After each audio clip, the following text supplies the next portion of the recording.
Hello, I'm Tom Carson, Library Director of the W.J. Niederkorn in Port Washington. And welcome to our kickoff event for the NEA Big Read Ozaukee County. I want to thank everyone for joining us tonight as we kick off the NEA Big Read Ozaukee County 2020. This isn't the great big in-person kickoff event at the Cedarburg Cultural Center that we first imagined when planning this year's Big Read. But we've done our best to bring you a safe and engaging experience in light of the COVID-19 pandemic. The NEA Big Read is a partnership between the National Endowment for the Arts and Arts Midwest. Since 2006, the NEA Big Read has funded more than 1,600 Big Read programs designed to broaden our understanding of our world, our communities, and ourselves through the joy of sharing a good book. The NEA Big Read Ozaukee County is in partnership with the W.J. Niederkorn Library, the Frank L. Weinberg Library of Mequon-Thiensville, the USS Liberty Memorial Library of Grafton, Cedarburg Public Library, and the Cedarburg Friends of the Library. Tonight's kickoff will feature a keynote address by Dr. Joe Handelsman, followed by a question and answer session. Please use the Q&A feature at the bottom of your screen to type your questions for Dr. Handelsman. I'd now like to introduce Katie Richmond, Public Service Librarian at the W.J. Niederkorn Library. Thank you, Tom. Our selection for the NEA Big Read Ozaukee County 2020 is Lab Girl by Hope Jahren. This gripping memoir relates Jahren's experiences as a woman following her passion for science and pursuing a career as a geobiologist. Tonight, we welcome another successful woman in science, our keynote speaker, Dr. Joe Handelsman. Dr. Handelsman is the director of the Wisconsin Institute for Discovery at the University of Wisconsin-Madison, a Vilas Research Professor, and Howard Hughes Medical Institute Professor. She previously served as a science advisor to former President Barack Obama as the Associate Director for Science at the White House Office of Science and Technology Policy, where she served for 3 years until January 2017. Prior to this, she was on the faculty at the University of Wisconsin and Yale University. Notably, she received the Presidential Award for Excellence in Science, Mathematics, and Engineering Mentoring. We graciously welcome Dr. Joe Handelsman to our virtual stage. Thank you, Dr. Handelsman, for being here with us tonight. Well, thank you so much for having me. It's a real privilege to be part of the Big Read. And I love being around so many people who are interested in books and science. It's a great combination. So I thought today I would talk at Tom's request about how I got to where I went. And this is a question I get asked a lot because people wonder, how in the world do you end up as an advisor to a president, which I did in 2014. So I thought about this, and it's really hard to answer that question. It's not obvious to me how it happened either. And so I can only share with you some random events that I hope demonstrate just how quirky life can be, and especially for the young people in the audience, the importance of taking advantage of opportunities as they arise, being a little bit brazen and sometimes courageous, even in the face of a lot of fear, and how life can just bring you amazing opportunities that you are not expecting. So I started out as this very, very shy little girl in New York. And I guess the first step was my falling in love, which happened when I was 12, with this organism called a paramecium. And this occurred in my 7th grade biology class, where my teacher gave us all microscopes and we watched this wonderful little organism feed itself a substance called carmine red, which it sweeps into its little mouth, and you can see the red granules accumulate in the paramecium. So I became completely enthralled by this. I thought that this image of this tiny little one-celled organism feeding itself the carmine red, and then swimming around, bumping into things, backing up. I just thought that was one of the most spectacular things I'd ever seen. And I loved it in part because I felt like I'd been introduced to a whole new world that you can't see with the eye, but with the aid of a microscope, you could. And I wanted to see more of that world. And so in addition to using microscopes occasionally in my science class, I also saved up all my babysitting money for 6 months and bought this very old 1939 microscope that was originally probably used in German research labs in hospitals. Eventually, by some mechanism I'll never know, it made its way over to New York and into my hands. I went to a scientific supply warehouse for old equipment that wasn't being used anymore. And I bought it for $72, which was a lot of babysitting, I can tell you that. And so this is still my microscope. It lives with me in my office at work, and it still works beautifully. And I've certainly graduated to some more sophisticated microscopes in my labs at universities, but I will always appreciate the microscope that introduced me to so much of the microscopic world, where I would look at everything from pond water and little creatures swimming around in it, to cells that could photosynthesize, that turn bright green if you gave them light, to even crystals that would refract light in interesting ways. So that was really the beginning of my interest in science. And it truly was the beginning, because when I was a year younger, in 6th grade, I was petrified of going to 7th grade because I knew I was going to have to take science. And I was so afraid of the science. I had this image of it all being about electricity and circuits, which I was sure I would never understand. And then, much to my amazement, it became my favorite subject. It was not scary at all, and became the absolute thrill of my life for the next many decades. Another seemingly kind of random event that happened a few years later was when I was in 10th grade. My high school biology teacher gave me this article from the New York Times. And I was fascinated by this article because it showed that you could breed corn to have very, very high levels of very healthy proteins. And so this New York Times article showed that the new corn that had been bred in Mexico actually had the protein quality of beef, or even higher quality.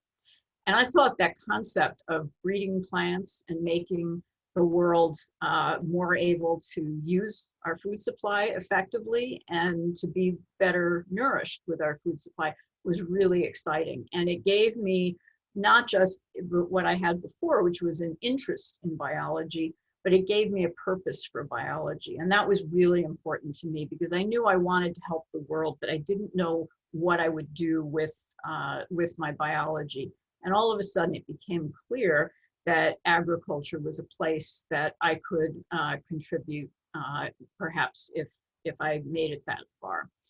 So some of the other random events were, I grew up, as I said, in New York City, a place that looks like that.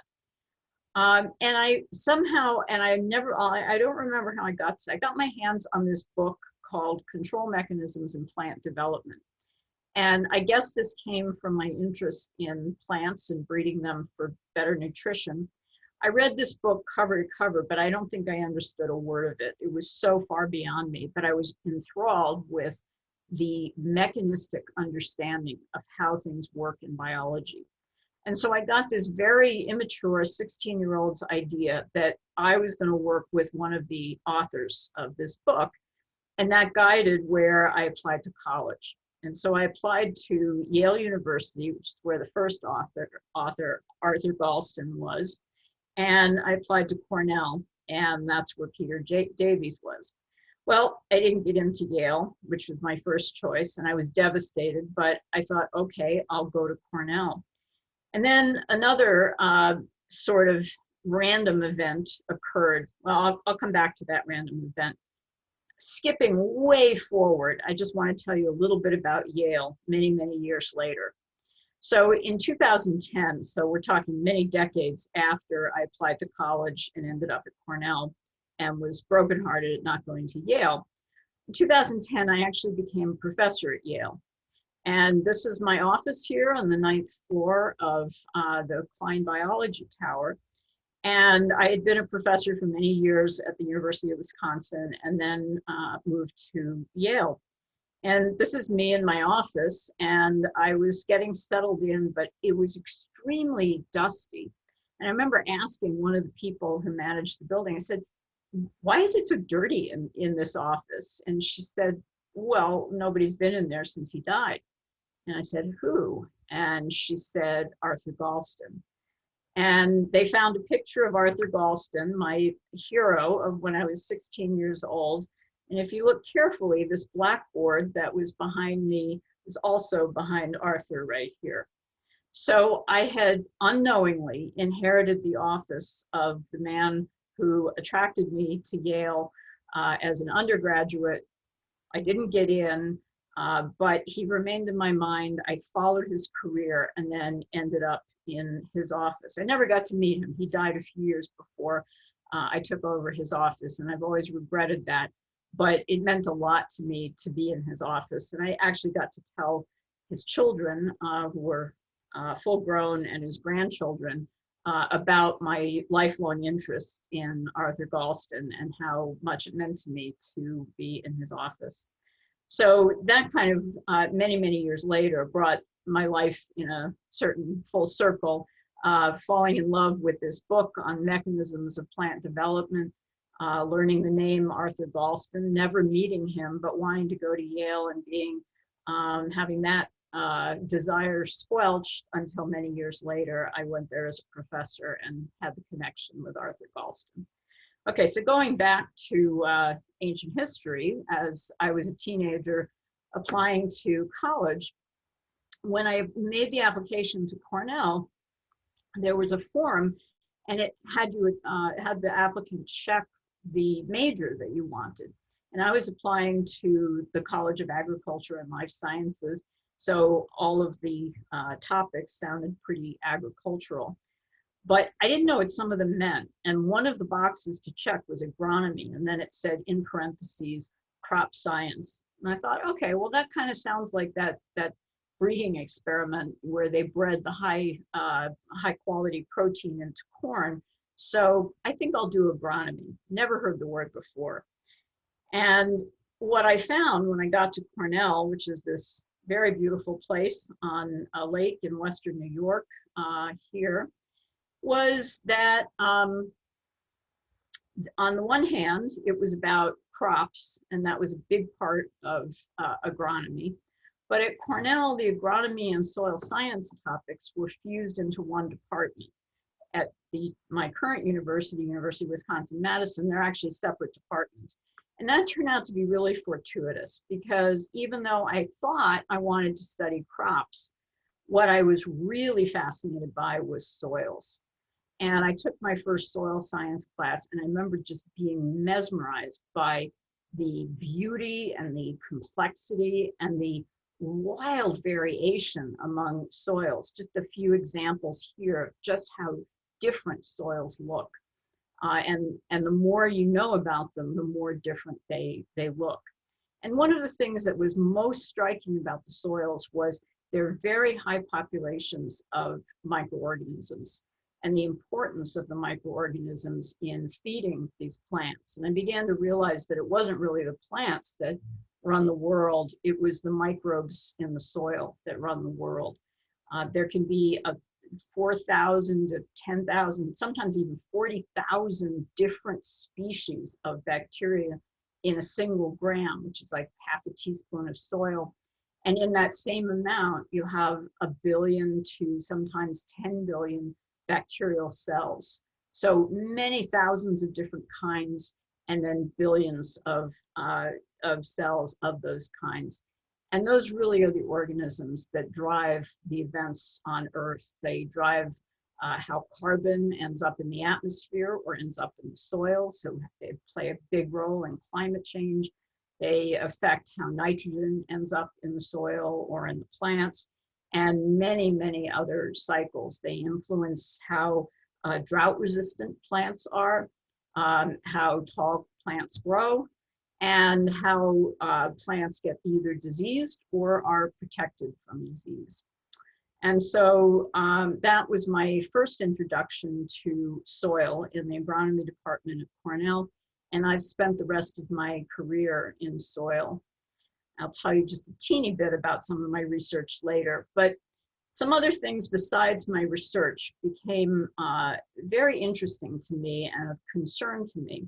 When I was at Cornell, I noticed that in my agronomy classes and often in others like chemistry and physics, there were very few women in the classes. They were really predominantly men. And when I expressed an interest to one of my professors that I wanted to go into international agriculture because I had that idea of those Mexican corn plants that had been bred for high protein, he told me that girls can't go into international agriculture. And in the end, I kind of knew that that was wrong, that there was really nothing wrong with me that made me unable to do international agriculture. But that recommendation from him not to do it kind of rang in my ears for years. And so that was the first sense that I had, that there were people telling me that I couldn't do things because I was female. And this is part of a very large problem in our society, and that it starts with the image that we all have in our heads of what a scientist looks like. Many people will draw, if you ask them to draw a scientist, will draw something like this: a white man with a beard, usually a bald head, little glasses, in a white coat, and often holding a test tube or a flask. That, if you ask like kids in 4th grade, that's what most of them will draw.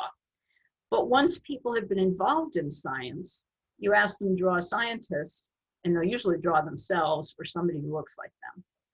And so that began to really strike me that I wasn't the only one who was told I couldn't do things because I was female. And there were a lot of kids out there who, because of these images that they had seen that made them think scientists have to be little old men with beards and bald heads, they thought they couldn't be scientists. So it became more than just sexism in my own life or people telling me I couldn't do things. It became a real imperative to try to change this sense of science being a purview of men, and that women, a place that women were not welcome. And so I began to learn a lot about how women learn versus how men learn, and what kinds of environments are most conducive to a variety of people, not just white men, but women, minorities, and people with very different backgrounds. And so over the years, I ran my lab, I became a successful scientist, but I also had this ongoing interest in the issues of women in science and minorities in science. And that started to move into action about close to 20 years ago, when I started saying, okay, we have to do things at a national level. This can't just be one person here and there fighting the sexism and trying to change the image of science. And so this is one example of a way that I got involved at the national level. This is a report that was written by a committee that I participated in called Beyond Bias and Barriers. And this report collected a lot of the data about men and women in science, their representation, the evidence of sexism, the discrimination that was still going on, even though women had been trained in science at this point for decades and decades. We still had not overcome a lot of that discrimination. And so we wrote a report on the evidence, but then also some actions that could be taken by universities, by companies, by the government to change that environment for women in science. At the same time, I became very interested in how we change our teaching in ways that would accommodate and welcome many people. And there's now a large body of evidence that shows that, for example, lecturing, like what I'm doing right now, in undergraduate classes is most successful for white men. So it makes sense. White men developed the Western scientific curriculum, and they did it in a way that fits their personalities and their brains.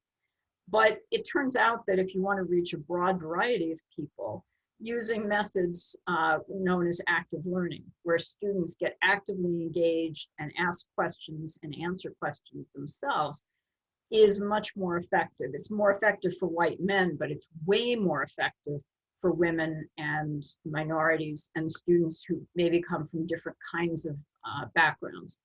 And so I became very interested in alternative ways of teaching that weren't the traditional university classrooms. And a couple of colleagues and I wrote this book called Scientific Teaching and developed a movement that we called Scientific Teaching that was brought three concepts together. One was to get students actively involved and engaged in science rather than being just passive recipients of information or just reading textbooks or listening to someone talk, but really to get them thinking about science and doing inquiry.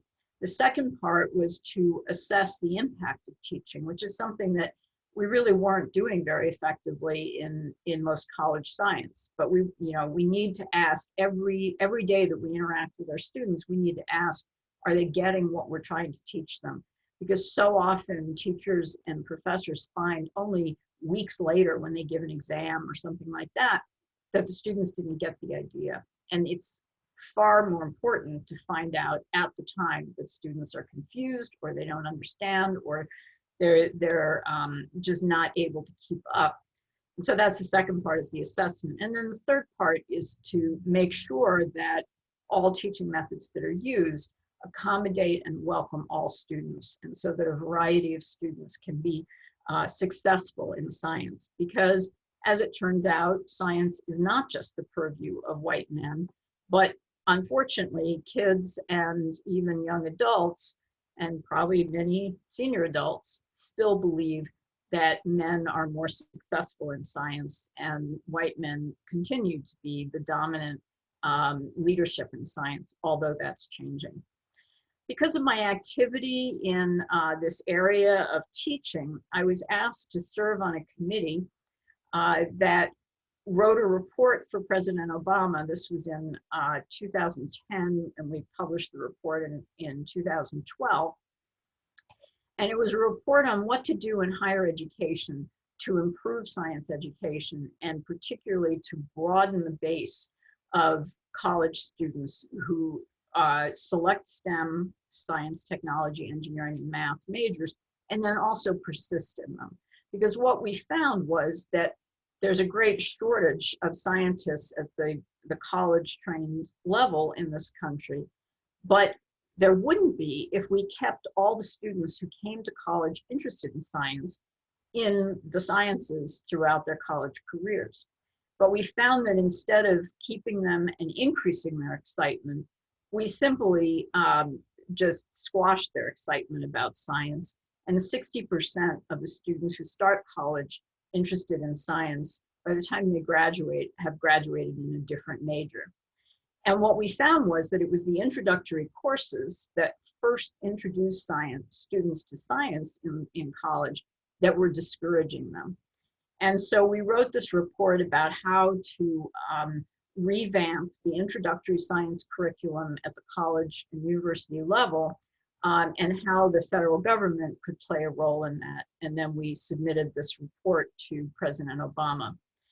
I was a guest member of this committee. I co-chaired the committee, but I was not part of what's called the President's Council of Advisors on Science and Technology. This is the council that wrote or took credit for the report, although I shared the committee with one of the members of the council. But only the members of the council were allowed to go and present the report to the president. So I did not take this picture, I'm sad to say, but this is the president reading the report that I largely wrote, and I will always treasure this because the idea that President Obama held in his hands a report that I wrote, crafted, and selected very carefully the words that were going to go into it. And I found out later he's an avid reader and had devoured the whole thing, probably memorized the report by the time the committee met with him.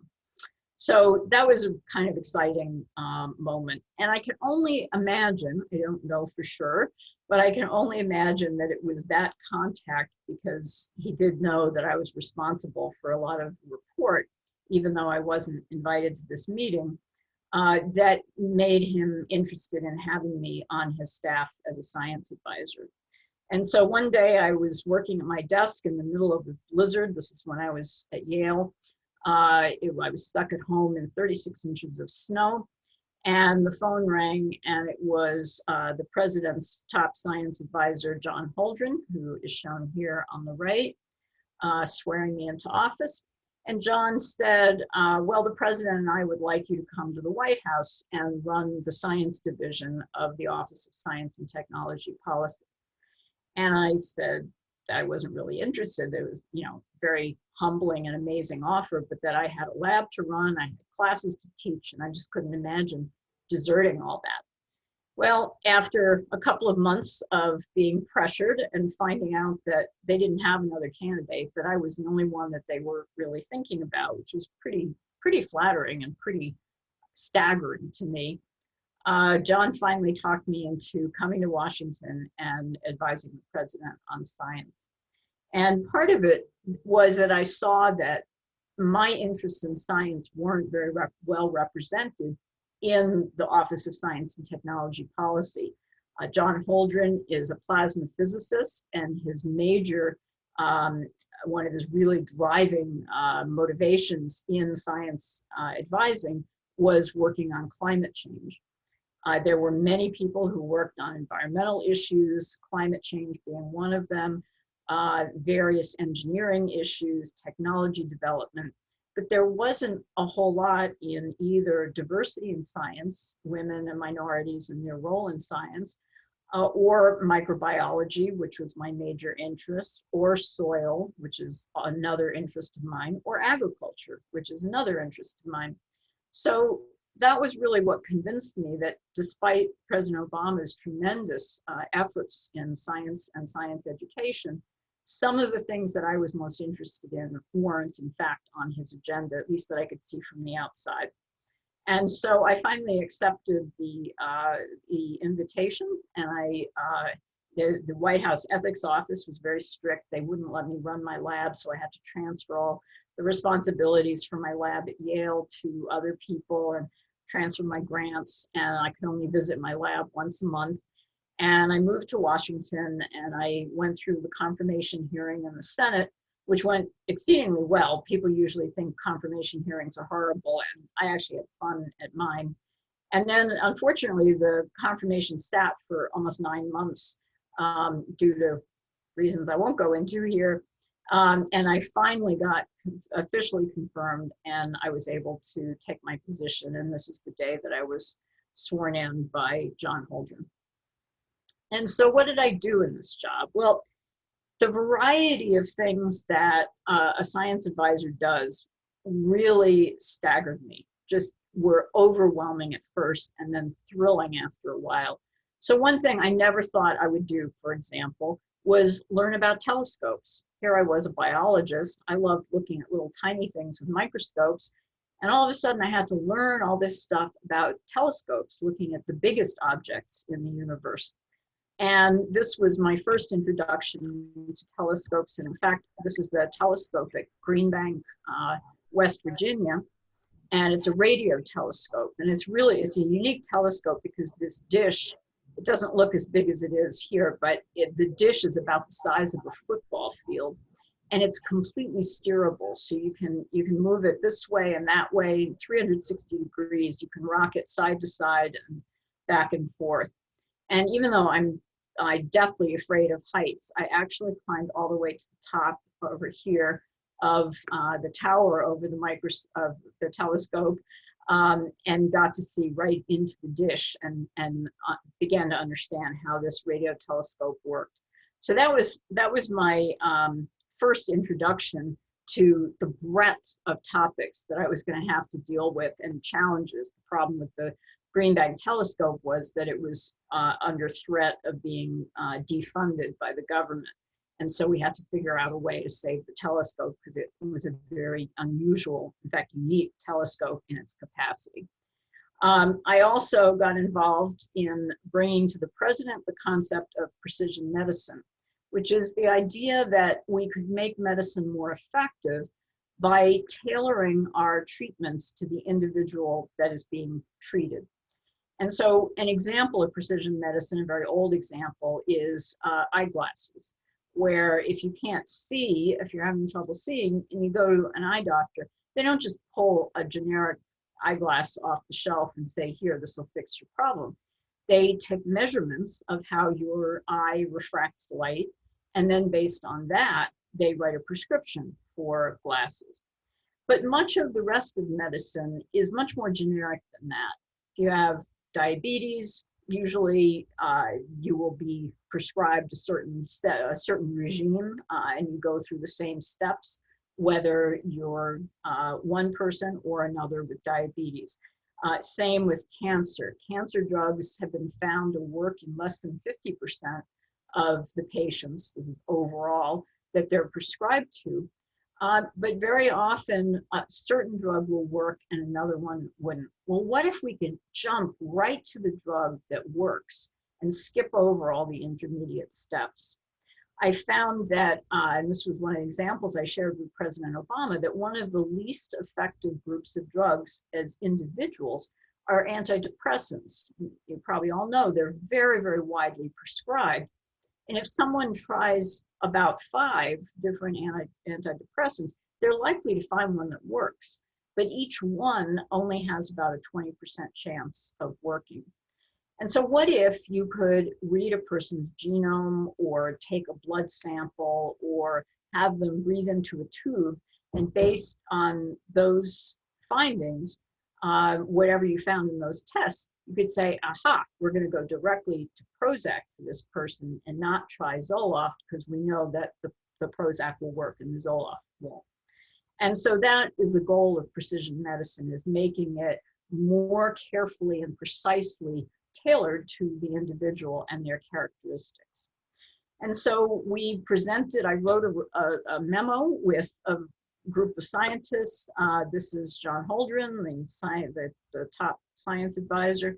Next to him is Francis Collins, who you've probably heard a lot about recently. He's the director of the National Institute of Health. This is Peggy Hamburg, who at the time ran the FDA. There's me, and there's the president. And it was just a few months into my time in the White House, and it was really an extraordinary experience because the president really loved the memo that we had written and immediately wanted to act on it and wanted to make precision medicine happen for the United States and for all Americans.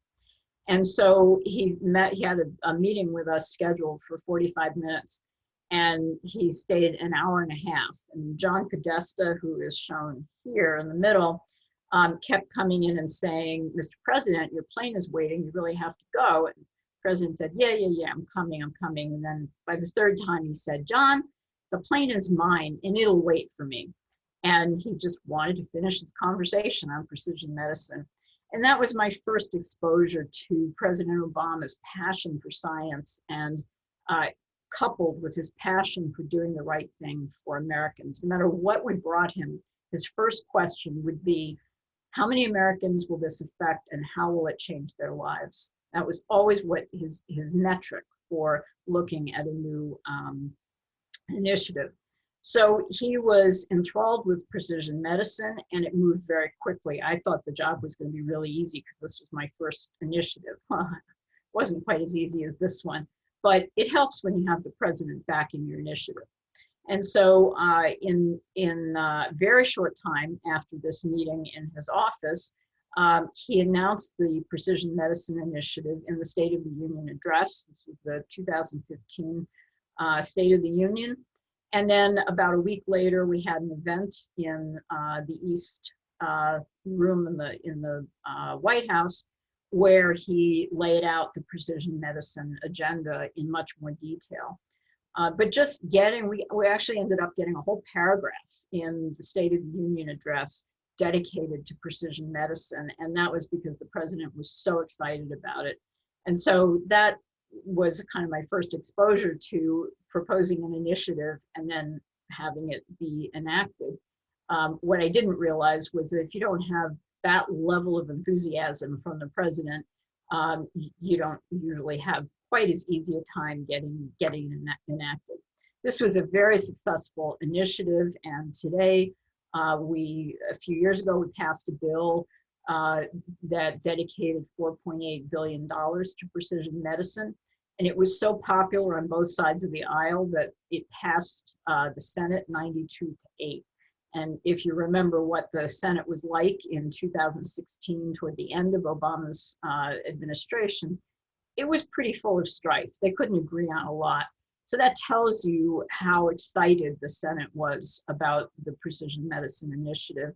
Today, you may have heard of the All of Us initiative, which we have actually one of the sites is in Madison at the University of Wisconsin Hospital. And All of Us is about tracking, characterizing 1 million Americans and describing them at every level, their clinical records, their genomes, anything else that we could find out about them, their microbiomes.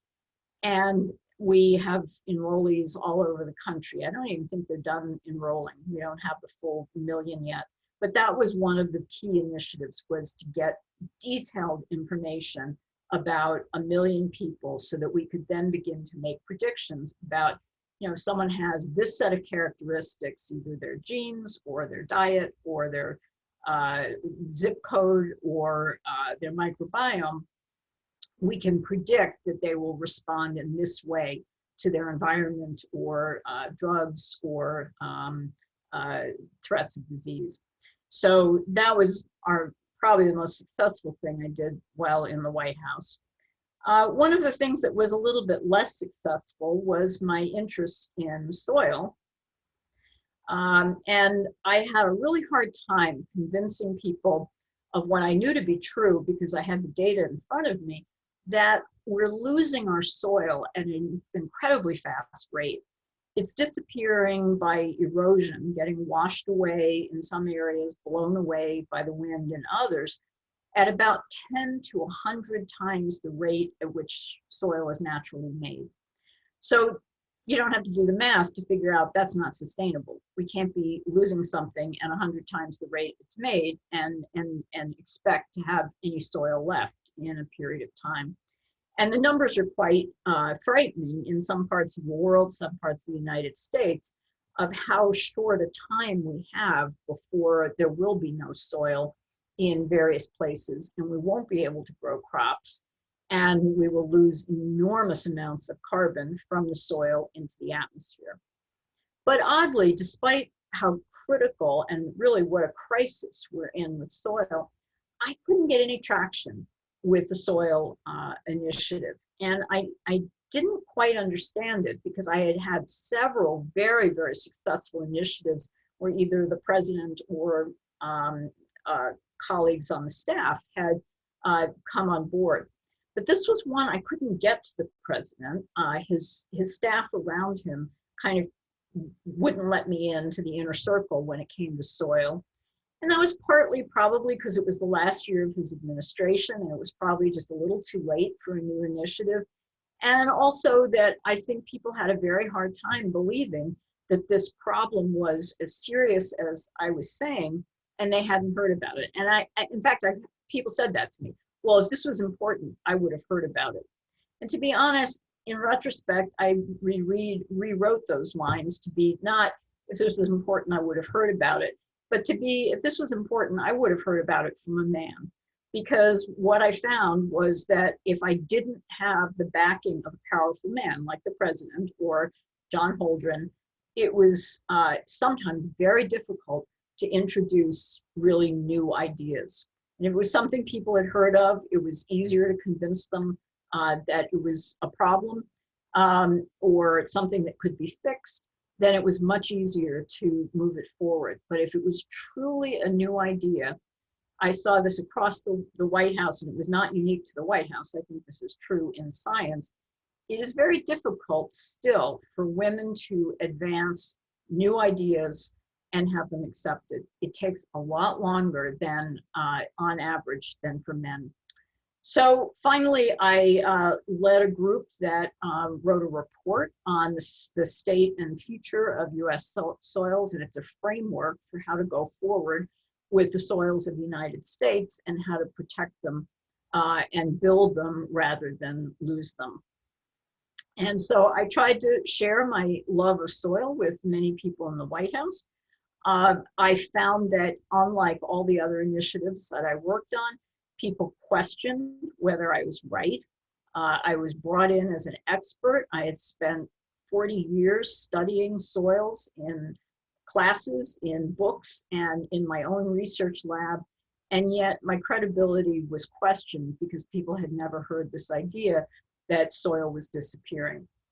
And so I began to work on soil, and I still do today, as a real mission for sharing with the world this crisis, which is definitely about to challenge us in terms of food production and climate.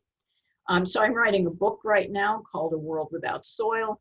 I've been involved in setting national policy for the next president, whether it's Trump again or Biden. There's a group working on agricultural policy for whoever is in office in January. And I've become very activist on the subject of soil, as well as dedicating my own research program to new aspects of soil, in particular the issue of soil carbon and how soil carbon makes soil healthier and more resistant to erosion, and also how getting soil carbon into soil keeps it from being in the atmosphere. And so if methane and carbon dioxide are released into the atmosphere, they will incite warming of the atmosphere, and that's what we know of as climate change. But if they're kept in the soil, or if they're even fixed and taken out of the atmosphere and into the soil, then they have a positive impact on climate, and they also make the soil healthier. So there's a real double benefit to increasing soil carbon, and that's my mission for the rest of my career. One of my more interesting sort of quirky random events, which was just one of those lucky moments, was visiting a colleague of mine, Professor Mark Martin, who is a professor at the University of Puget Sound. He teaches microbiology there. And I had never seen these before, but Mark had this fantastic collection of these stuffed microbes.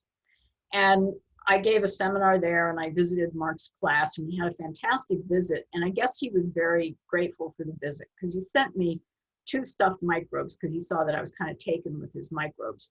One was a little tiny one, and it was of the flesh-eating bacterium. And then one was the same bacterium, but it was about 1.5 feet tall. So I still have both today.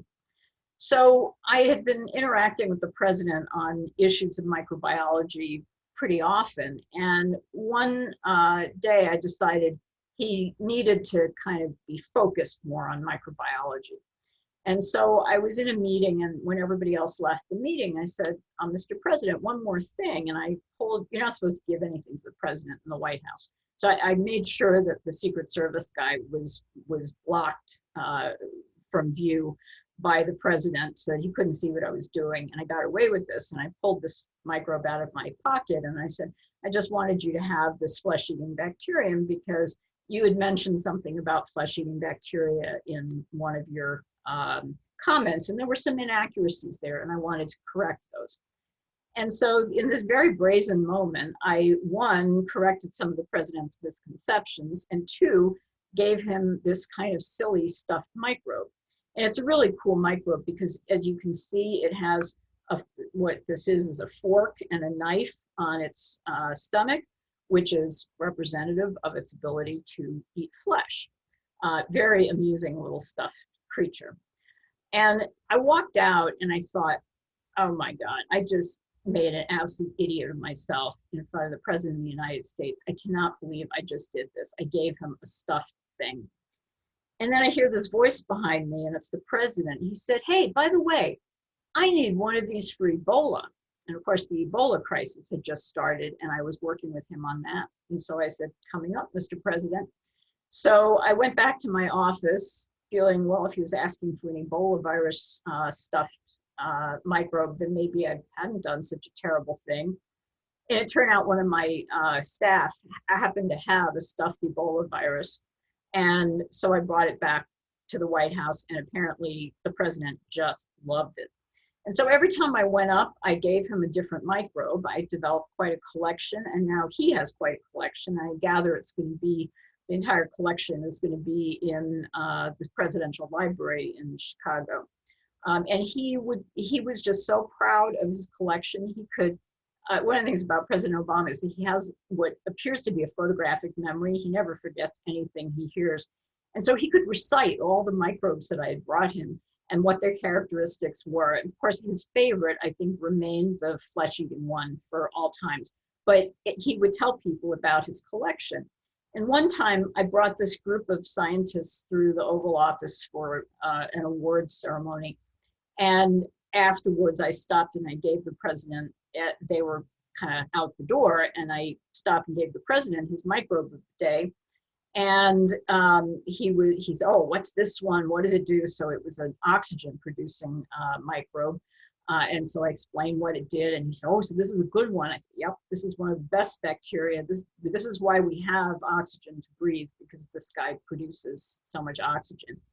And these people who I brought through the Oval were looking back and wondering, what in the world is this person doing, giving this stuffed thing to the president?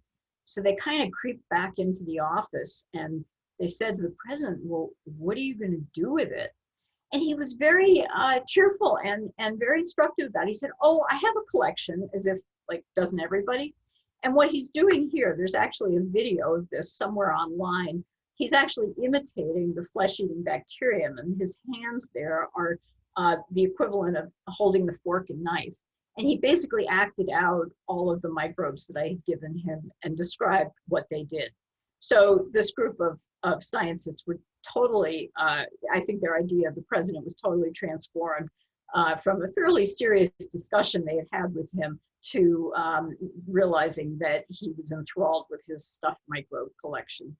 But that was one of the moments that I just took a risk and did something that was just a little crazy, and it had an enormous payoff, because I think it became a bond between the president and me for a very long time. And in fact, the last note he wrote me after we both left the White House was thanks for my stuffed microbe collection. So I think it really mattered to him. So those were quite some tremendous years. And as you can imagine, I kind of felt like I had come a long way from being that shy little girl in New York, afraid of doing science, to being the science advisor to President Obama, who was probably our most science-oriented president since Thomas Jefferson. He really, really loved science. And so it was an incredible privilege to advise him on science, because it wasn't an afterthought. Science was really core to what the president wanted to do and believe. So this is the place I work now, and I invite you all to visit when COVID-19 is over. I now run the Wisconsin Institute for Discovery, which is housed in this beautiful, really quite stunning building, which is a great place to do science. And this is an interdisciplinary environment for science, where we're trying to get people to work in new ways in science, to generate new ideas and more innovation than would happen otherwise. So the labs, as you can probably see here, are completely, everything's glass. The labs are very large, so they will accommodate several research groups together. And by sort of facilitating collisions among different researchers and different fields of researchers, we find the most amazing things happening, and discoveries are made that wouldn't be made otherwise. We also have a deep belief based on scientific evidence that the greater the diversity of a team of scientists, the greater the innovation. And this has been shown over and over for about the last, I don't know, 40 or 50 years, that more diverse groups, heterogeneous groups by almost any criterion you can imagine, from age to experience to race or gender, nationality, any type of diversity that you introduces a degree of innovation and creativity. And that's been shown in children, it's been shown in adults, it's been shown in scientists, people of all walks of life. And so we believe that by building a very diverse community of scientists, as well as an interdisciplinary community of scientists, we will do the best science possible and come up with the most interesting innovations. My own lab within this environment continues to study the microbes that make their lives in the soil. And we're studying how those microbes bring carbon into soil and make that soil more healthy. One of the things I discovered very early on, about 35 years ago, was a bacterium that's called Bacillus cereus that protects alfalfa plants and soybean plants from a disease called damping off, which kills young seedlings. And we found that among other things that this bacterium does, it produces this amazing antibiotic called zwittermycin, which is a novel antibiotic that we described in the 1990s, but no one has ever found one like it in the same class, even though that was many, many years ago. By the way, these are alfalfa flowers. I think it's the most gorgeous plant on earth, so I always have to show the flowers. And so this antibiotic got me interested in the whole world of antibiotics.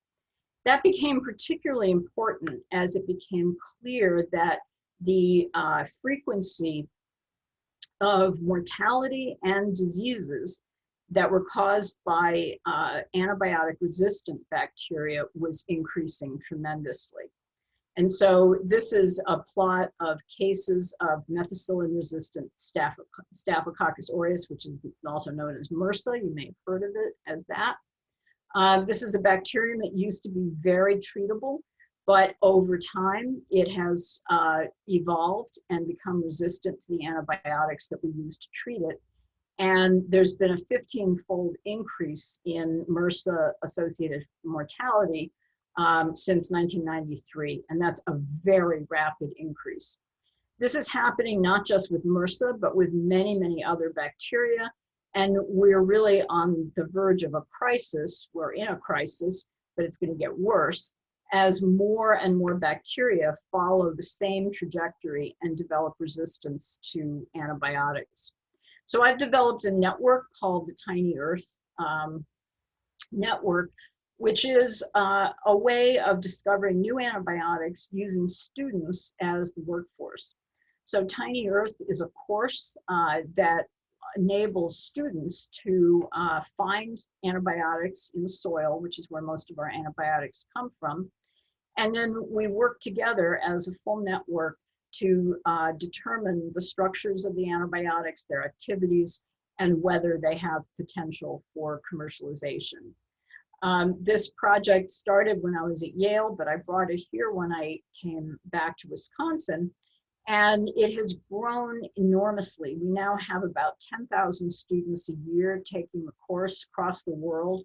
It's in about 23 or 24 different countries, and we have hundreds of professors, some of whom you can see here, that we've trained to teach Tiny Earth the course, so that all these students are doing the same kinds of experiments with their own variations and on their own soil.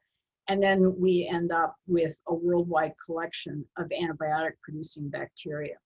So that brings together my interest in antibiotics and in soil and in teaching. And we're hoping that this initiative will have a real impact on human health in the long run. So that's just a kind of short or maybe too long story of my trajectory as a scientist. over many years. And I hope gives you a flavor of both the very deliberate things we do to shape our careers and also the serendipity and accidental things that happen that we sometimes just fall into, but that we can also take advantage of. With that, I think I will stop and leave a few minutes for questions. Yes, if anyone has a question, you can type it into the Q&A down at the bottom of your screen.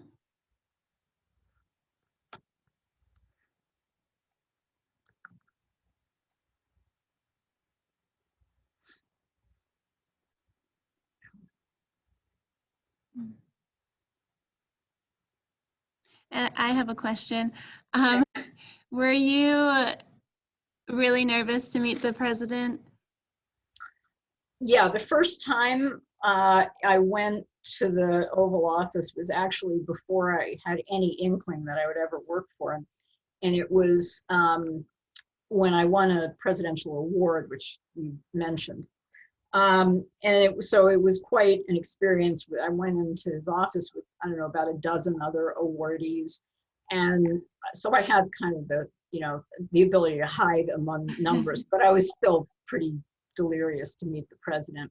The first time I met him after I had become a science advisor was also kind of easier because I was walking to an event with John Holdren, who's the top science advisor, and the president.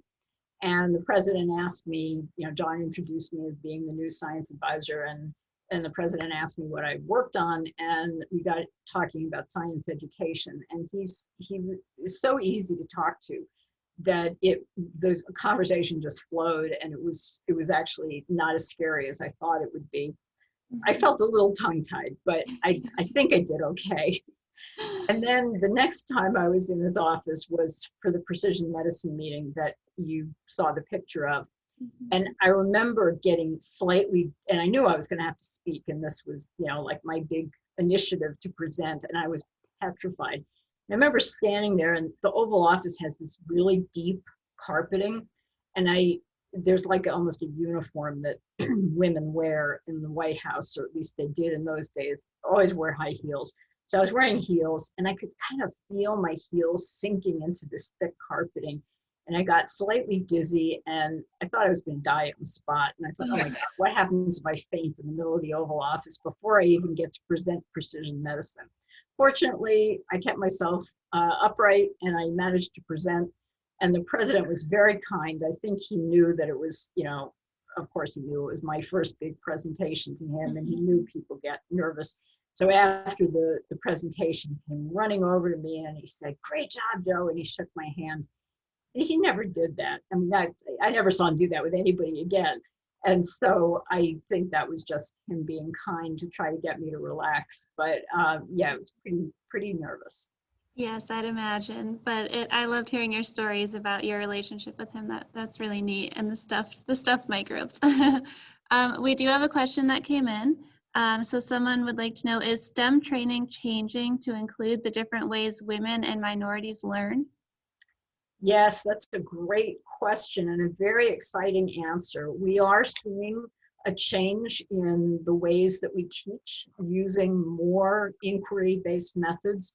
Projects like Tiny Earth, that effort is an undergraduate course that's intended for freshmen, sophomores in college to get hooked on science, because it's far more effective to teach people science by having them do science and do experiments and discover things than by teaching them first out of textbook. And so Tiny Earth has been, I think, very effective at drawing more people to science and more diverse people to science. When we get our student groups together, it's really quite striking how diverse those groups are. So yes, it's beginning to change. It's not changing fast enough. My first entrance into sort of the process of change was 20 years ago. And I saw an article a couple of years ago that still about 95% of college classrooms are taught by straight lecturing. So I can't say that it's fast change, but it is changing. And I see there's a question about grade school, middle schools, and high schools. And yes, we need to get them young, and we need to excite them about science before they lose that enthusiasm. And so we actually have a branch of Tiny Earth that is in the high schools, and many high schools across the world now are starting to teach it. And we are hoping to develop a system where the high school students can collaborate with college students and be inspired by that, because they'll see people who are like them in college science and think, maybe that's something I can do. And they'll have real role models who are kind of close to their age. As we go down in the grades, there's more and more active learning, but it's very spotty. It's by school and by school district, and it varies across every state and across the country.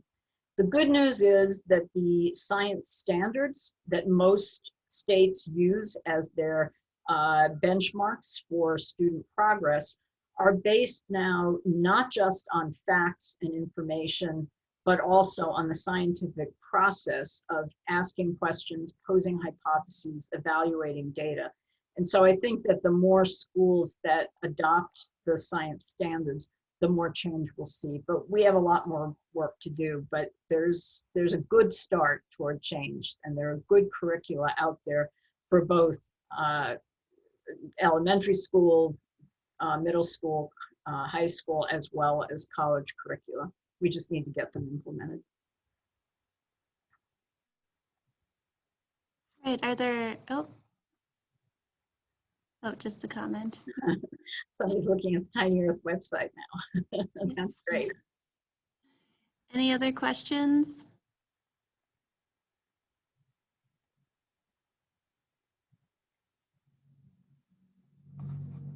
All right. I think we're ready to wrap up. Okay, thank you very much, everybody. I really appreciate you spending your Friday night with me, and I hope everybody has a safe trip home. You're probably like a few seconds from home, right? Yeah. And I hope to see you again. So thanks so much. So on behalf of all NEA Big Read Ozaukee County partners, I'd like to thank you, Dr. Handelsman, for joining us tonight and offering your insight into the world of science. Your experiences have inspired us to dig deeper as we embark on an exploration of Lab Girl this month. And thank you to our community for coming out and participating in the kickoff tonight. We hope to see you at other virtual NEA Big Read Ozaukee County events this month. You can find a full list of events online. Thank you and good night. Bye, everybody. Thank you so much. Bye-bye.